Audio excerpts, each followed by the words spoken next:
3. The Temptation of Eve. Adam had just finished his first 100 years on earth when Serapetasha, upon the death of his father, came to the leadership of the Western or Syrian Confederation of the Nodite tribes. Serapetasha was a brown-tinted man, a brilliant descendant of the one-time chief of the Dalmatia Commission on Health, mated with one of the master female minds of the blue race of those distant days.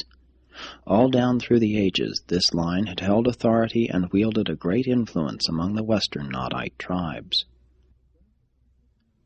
Serapetasha had made several visits to the garden and had become deeply impressed with the righteousness of Adam's cause. And shortly after assuming the leadership of the Syrian Nodites, he announced his intention of establishing an affiliation with the work of Adam and Eve in the garden. The majority of his people joined him in this program, and Adam was cheered by the news that the most powerful and the most intelligent of all the neighboring tribes had swung over almost bodily to the support of the program for world improvement. It was decidedly heartening. And shortly after this great event, Serapetasha and his new staff were entertained by Adam and Eve in their own home. Serapetasha became one of the most able and efficient of all of Adam's lieutenants. He was entirely honest and thoroughly sincere in all of his activities. He was never conscious, even later on, that he was being used as a circumstantial tool of the wily Caligastia. Presently, Serapetasha became the associate chairman of the Edenic Commission on Tribal Relations, and many plans were laid for the more vigorous prosecution of the work of winning the remote tribes to the cause of the garden. He held many conferences with Adam and Eve, especially with Eve, and they talked over many plans for improving their methods.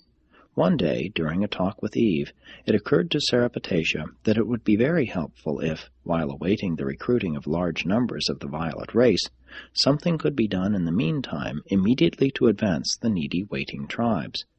Serapetasha contended that, if the Nodites, as the most progressive and cooperative race, could have a leader born to them of part origin in the violet stock, it would constitute a powerful tie binding these peoples more closely to the garden.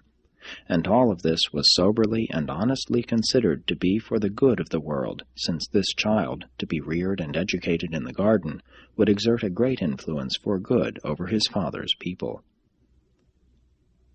It should again be emphasized that Serapetasha was altogether honest and wholly sincere in all that he proposed. He never once suspected that he was playing into the hands of Caligastia and Dalagastia. Serapetasha was entirely loyal to the plan of building up a strong reserve of the violet race before attempting the worldwide upstepping of the confused peoples of Urantia. But this would require hundreds of years to consummate, and he was impatient. He wanted to see some immediate results, something in his own lifetime. He made it clear to Eve that Adam was oftentimes discouraged by the little that had been accomplished toward uplifting the world. For more than 5 years these plans were secretly matured. At last they had developed to the point where Eve consented to have a secret conference with Cano, the most brilliant mind and active leader of the nearby colony of friendly Nodites.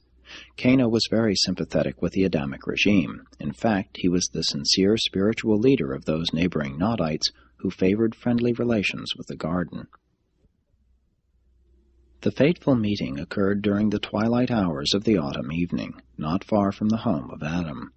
Eve had never before met the beautiful and enthusiastic Cano, and he was a magnificent specimen of the survival of the superior physique and outstanding intellect of his remote progenitors of the prince's staff. And Cano also thoroughly believed in the righteousness of the Serapetasha project.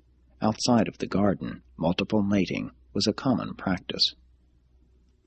Influenced by flattery, enthusiasm, and great personal persuasion, Eve then and there consented to embark upon the much-discussed enterprise, to add her own little scheme of world-saving to the larger and more far-reaching divine plan.